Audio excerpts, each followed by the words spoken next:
let's talk about the beautiful innocence of Gary Neville. Now, you might not know who Gary Neville is. I didn't really know until he opened his mouth and started blurting on about politics. And then I realized that Gary Neville is a sweet and innocent child, and we must do everything we can to secure his innocence for future generations, right? Now, Gary Neville is a footballer. He played for Manchester United, if you know anything about football, which I don't, but I hear that they're prestigious, and he's worth around £10 million.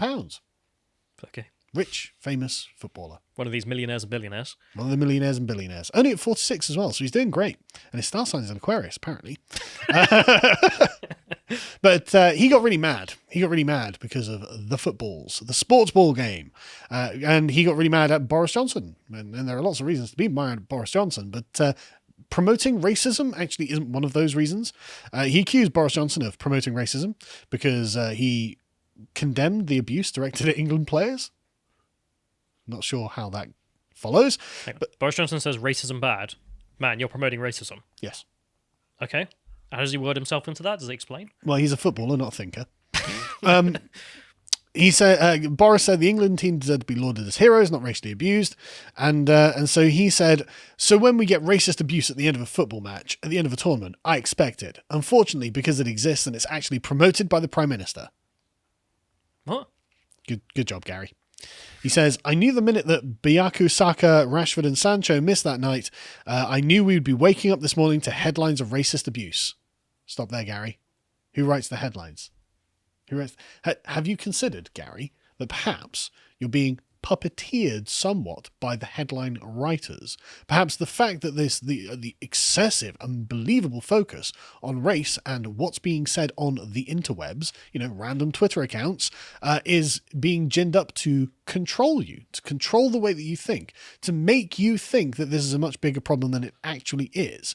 Or is it that actually everyone around you all over the place is racists and everywhere?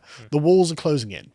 Why does the corporate press's version of what Britain is not match up with the data of any survey you do in Britain? Yes. The people don't care if their daughter, for example, marries someone of a different race, because that's not a problem here. No one cares about that. No, but if you go to France, Gary, ask them how they feel about it. Much higher percentage. Turns out that actually it's about a fifth of France that really doesn't want their daughters marrying black men.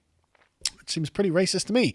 But let's talk about Britain. Anyway, Gary's tirade on what was it, ITV, I think it was, actually received a load of Ofcom complaints, 118 complaints, because a lot of people are like, well, look, you're politicizing football, which he is, but he personally isn't the one responsible for it. He's merely a poor stooge that's been roped into this culture by the people in the media who know you'll react to the word racism, because everyone agrees that racism is bad, but we don't all agree that racism is the scope of the racism is the same. The media would have you believe that racism is everywhere, all times, pervasive, everything about our society.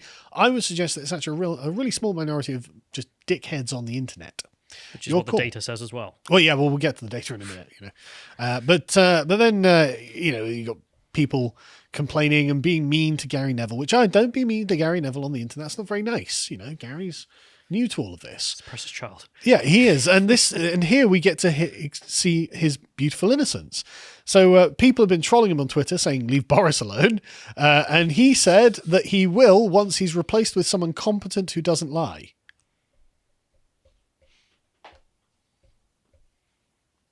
Name the politician. Name the politician you think fits that description. Oh, Keir Starmer. I'll wait. That's what I bet he's going to say. He's just going to parrot whoever the leader of the Labour Party is. Exactly. Right now. What else is he going to say? There is no such thing as a politician who is competent and also doesn't lie. There is just no such thing. Right? This welcome to politics, Gary. I realise that after playing football for 30 years, you're probably new to all of this, and this isn't your forte. But lesson one on day one is that all politicians are liars and you can't trust them. This is why Trump was so great, actually, because he wasn't a politician, and he actually did what he said he was going to do, despite what the media said about him. Like the only lies he usually told were like, I'm great, and then just exaggerate what he's done, which is just funny. Just like, yes. But and the kernel of truth at the bottom of it was actually true, unlike what is going on here. But yeah, so this is just one of those things, Gary. You'll never find someone who meets your criteria as a decent politician. And so you're going to be criticizing the people in charge forever, like we do. because they're all terrible. But what's interesting, though, I think, is that the racism isn't coming from inside the house, as it were, Gary. And this is something that I think, again, if you're going to spend... So you got articles like this that were published in Reuters, in the sort of, that got squirreled away and no one noticed. But the headlines were all racism everywhere. England is a racist country. Well, not according to the data. Twitter and Instagram declined to discuss the location of the accounts that they banned in relation to the online harassment of the 3 black England players who missed their penalties. Didn't have anything to say about it. Which countries are they from? No, don't. We're not releasing that information. Nobody. That doesn't dox anyone. Why would you not want to release that? Just don't want to. Don't want to. Just didn't. Two different companies as well. Two different companies came to this conclusion. It wasn't like Facebook and Instagram, so it's the single overarching directive because they're both owned by the same company. No. Two different companies decided we're not going to tell you. But data from previous monitoring by various bodies indicates that many attacks occur from outside of the UK. Which specific countries, though, did they say? Yes, in fact they do. So 70% from the Premier League's data comes from outside of the United Kingdom, and of course this gets disavowed. I mean, no one's in favor of it, obviously.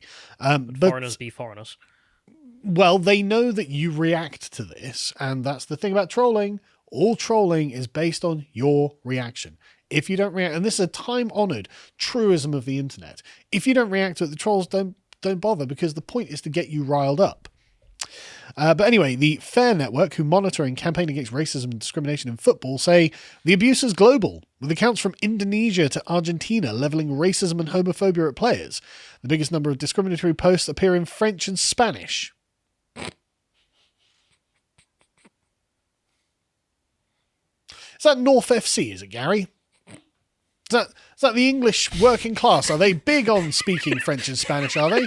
I mean, they don't know that the foreigners even speak foreign languages, probably. They just go over and shout in English at them. Like, they're not like the based individuals that they are. Yeah, exactly. Yeah, as the patriots that they are. They don't get their Spanish dictionaries out to figure out how to tweet offensively at the England football players. They don't need to be honest. La football player. Oi, Gaz, you got any more words on that dictionary? Exactly. But yeah, so sorry to tell you, Gary. Look, England is actually one of the least racist countries ever, and it turns out that a lot of the foreigners are actually really racist themselves. And moreover, these probably aren't even like dyed-in-the-wool actual racists. They're probably just winding you up, mate. So don't worry about it. Knock it on the head. And next time, try and I mean, I don't know like what sort of connections footballers have with each other, but could you try and win next time? Could you get them to win? That would be nice. I'd like a victory. If you enjoyed this segment from the podcast of the Lotus Eaters, you can watch the full broadcast live every weekday at 1 p.m. UK time on lotuseaters.com.